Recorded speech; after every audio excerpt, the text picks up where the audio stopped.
आसी खुदा के और माफी रसूल से। আল্লাহর দরবারে যদি অপরাধী হয়ে যাও তো তোমাকে দরবারে রিসালাত, দরবারে মুস্তাফায় আসতে হবে। আল্লাহ বলতেছেন, এটা কোরআনে কারীম, জাউকা, তোমরা সবাই আমার নবীর দরবারে আসো।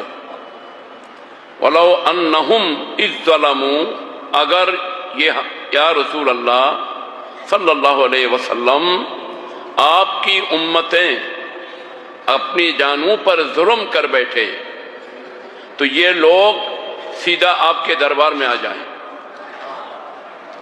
कारण हुकूमतेर যদি কোনো অপরাধ হয়ে যায়, হুকুমত থেকে মাপ পাইতে হইলে আদালতে যেতে হবে, আদালতে যেতে হবে। তো আল্লাহর রাষ্ট্রীয় হুকুমতের আদালত হচ্ছেন, সেই আদালতের চিফ জাস্টিস হচ্ছেন আহকামুল হাকিমিনের পক্ষে, তিনি হচ্ছেন আমাদের প্যারা নবী হুজুর মুহাম্মদুর রাসূলুল্লাহ সাল্লাল্লাহু আলাইহি ওয়াসাল্লাম। বড় করে বলুন সুবহানাল্লাহ।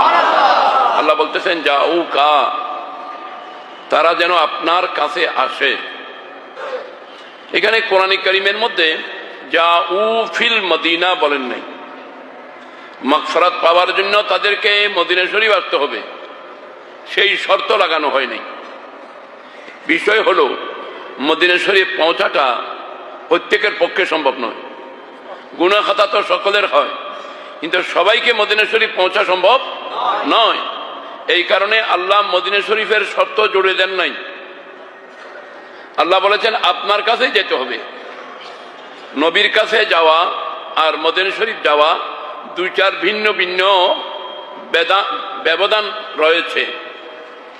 কারণ এখানে টাকার ব্যাপার, এখানে সফরের ব্যাপার, এখানে ভিসার ব্যাপার, এখানে ডলার পাউন্ডের এবং রিয়ালের ব্যাপার, অনেক বিষয় এখানে জড়িত রয়েছে।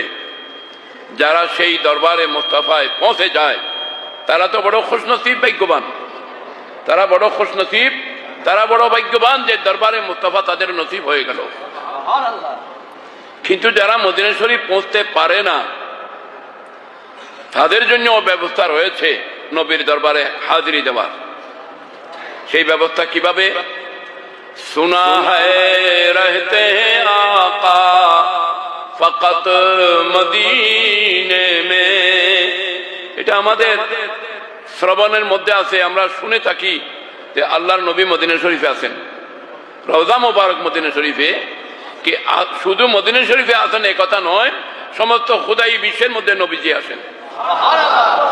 सुना है रहते हैं आका फकत मदीने में, अरे गलत है, अरे गलत है, वो रहते हैं आशिकों के सीने में।